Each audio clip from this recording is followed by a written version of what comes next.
Hello friends, myself Akhilesh Thakur once again before you from my channel Akhilesh Thakur Academy of Meaningful Experience। आज मैं स्वतंत्रता के ऊपर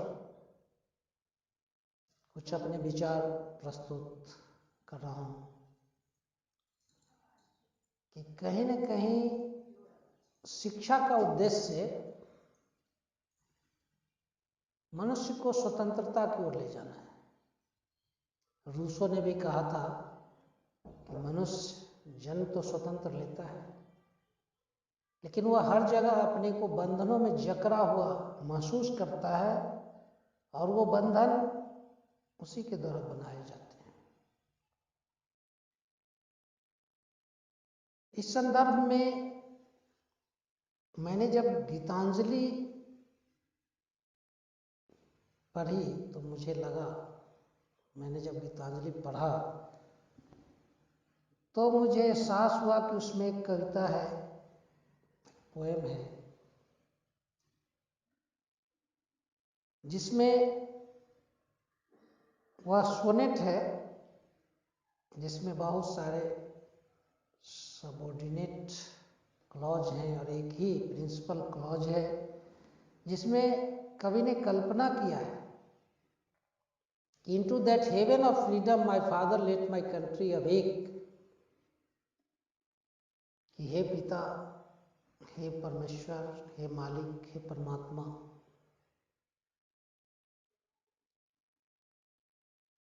आप हमारे देश को स्वतंत्रता के उस स्वर्ग में ले चलें, उस स्वर्ग में जगाएं, हमारा देश कैसा हो। और उसकी शुरुआत उन्होंने की है कि where the mind is without fear.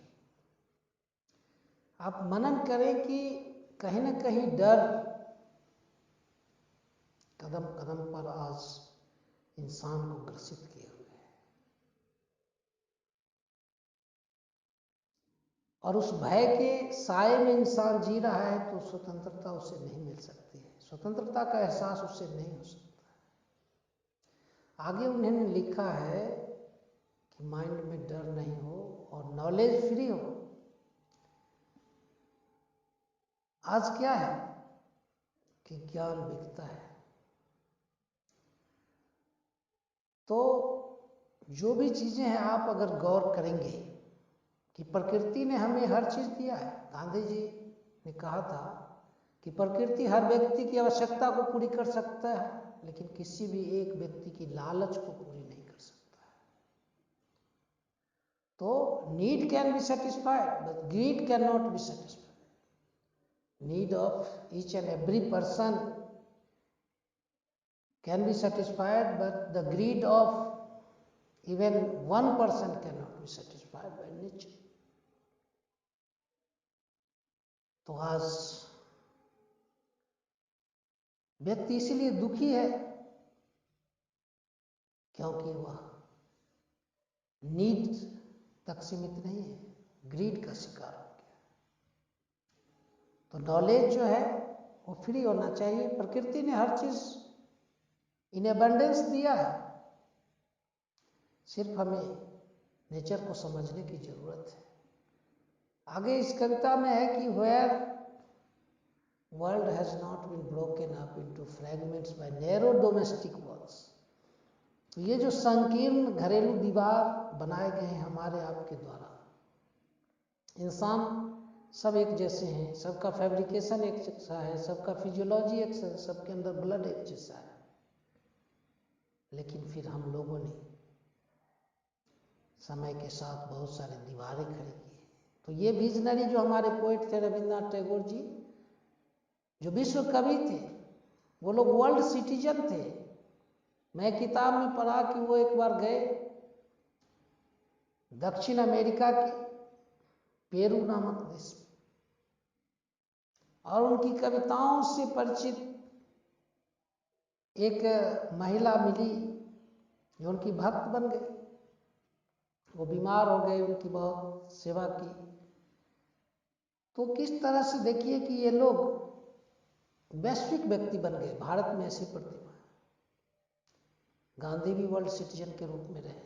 आप दुनिया के कई देशों में जाएंगे, आज उनकी मूर्तियां मिलेंगी, उनकी विचारधाराओं को मानने वाले लोग मिलेंगे।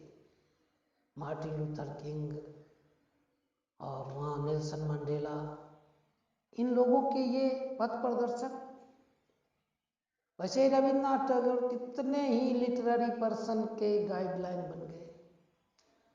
उन्हें पता भी नहीं होगा कि कितने लोग उनकी इन रचनाओं से प्रभावित हुए। आखिर नोबेल प्राइज मिलना सामान्य बात नहीं थी। 1913 में जब देश हमारा गुलाम था तो उनकी आवाज स्वतंत्र थी, जिसको वर्ल्ड रिकॉग्निशन मिला। तो मैं स्वतंत्रता की बात कर रहा हूं कि जब देश परतंत्र था फिजिकली, तब भी रविन्द्रनाथ टैगोर अपने टैलेंट की बदौलत स्वतंत्र थे और पूरी दुनिया को स्वतंत्रता का ये गीतांजलि के माध्यम से उन्होंने जो दिया, ये मेरे दिल को छू जाता है कि कितनी अच्छी अच्छी बातें हैं। Where tireless striving stretches its arms towards perfection, कि जहां अथक प्रयास पूर्णता की प्राप्ति की ओर लगे हो। अथक, जब तन थक जाए, मन उब जाए, उसके बावजूद भी काम करते रहने की स्थिति को अथक प्रयास करते हैं। और जो भी लोग कामयाब हुए हैं, चाहे जिस भी क्षेत्र में हुए हैं, उन्होंने इस चीज को अपनाया है। उन्हें अथक प्रयास करना पड़ा है, तब जाके उनको सफलता और संतुष्टि मिली है। Where clear stream of reason has not lost its way into daily desert of dead habits, तो गलत आदतों के रेगिस्तान में तर्क का बहता हुआ दरिया अपना रास्ता नहीं खो दे। देखिए कि आज जो भी लोग पीछे हैं, कहीं ना कहीं उनके अंदर गलत आदतें घर कर गई है। कहा गया है कि इंसान आदतों को बनाता है और आदतें उसकी नियति को तय करता है। हम अपनी नियति नहीं बना सकते, लेकिन हम अपनी आदतें बना सकते हैं। ये हमारे हाथ में है। और उन आदतों को बुनते बुनते अगर हम अच्छी आदतों में ढल जाते हैं, तो इस देश की मिट्टी इतनी उर्वरा है कि मिट्टी सोना उगलती है। आप जो भी काम करेंगे, कहीं ना कहीं रिजल्ट मिलेगा, बशर्ते कि आप अच्छी आदतों में ढल जाएं।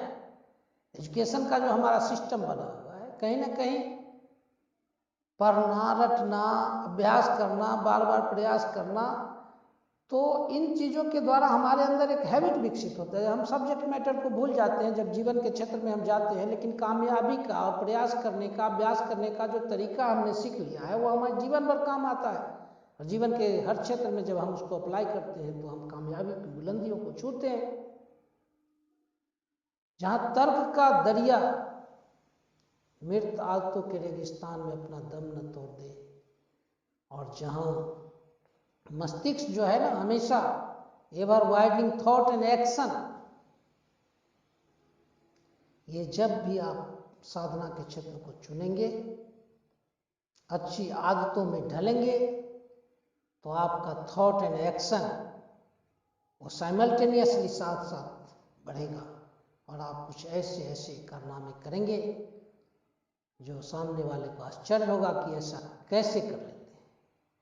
तो ये जो पीरियोडिक हैबिट हमारी है, वो हमें बहुत बहुत बड़े बड़े परिणामों की ओर ले जाती है। और तब जाके इस कविता में जो व्यक्त है, into that heaven of freedom let my country away, वैसे ही एक कविता शंकर शैलेंद्र की है, जो इमरजेंसी के दिनों में लिखी गई थी कि तू जिंदा है तो जिंदगी के जीत में यकीन कर, अगर कहीं है स्वर्ग तो उतार ला जमीन पर। तो ये स्वर्ग क्या है, हेवन क्या है? ये एक इमेजिनरी चीज है, जहां सब कुछ अच्छे अच्छे की परिकल्पना हम करते हैं। तो हमारी परिकल्पना में जो सबसे अच्छी चीजें हैं, वो हमें तब हासिल होगी जब हम इस कविता में व्यक्त उन भावों को ग्रहण कर लेंगे, तो स्वतंत्रता के स्वर्ग में हमारा देश जगेगा। और आज पूरी दुनिया एक ग्लोबल विलेज के रूप में हो गई। आज देखिए कि हमारी प्रतिभाएं अच्छे अच्छे संस्थानों से निकलती है, पूरी दुनिया उनको अपने पास जगह देने के लिए उनके संस्थानों में पहुंच जाती है कि आप मेरे साथ चलो, मेरे यहाँ चलो। खुद ही को कर इतना बुलंद कि हर तदबीर से पहले खुदा बंदे से खुद पूछे, बता तेरी रजा क्या है। तो स्वतंत्रता हासिल करने के लिए संघर्ष करना होगा, और संघर्ष के दौर को जो झेल लेगा वो निश्चित रूप से कामयाबी को छुएगा और स्वतंत्र हो जाए। तो अपने कंडीशन पर उनका जीवन होगा, लेकिन उसके लिए हमें संघर्ष करना है और अपनी अच्छी आदतों का निर्माण करना है। थॉट एंड एक्शन को साइमल्टेनियसली बढ़ाते चलना है। और आप नॉलेज को बांटें, आपने जो सीखा है, जो अनुभव किया है, उसको शेयर करें। ये ऐसी चीज़ है जो शेयर करने से इसका विस्तार होता है, आपके अंदर एक्सपर्टाइज हासिल होती है। तो आज मुझे लगा था कि विश्व कवि रविन्द्रनाथ टैगोर की ये पंक्तियाँ और हमारे देश के क्रांतिकारी कवि शंकर शैलेंद्र की ये पंक्तियाँ कहीं न कहीं जो ये हेवन, स्वर्ग हमें दिखाती है, वो हम अपने बदौलत हासिल कर सकते हैं, बशर्ते कि अपने अंदर अच्छी आदतों का निर्माण करें और उसको अपने जीवन में कल्टीवेट करें। धन्यवाद।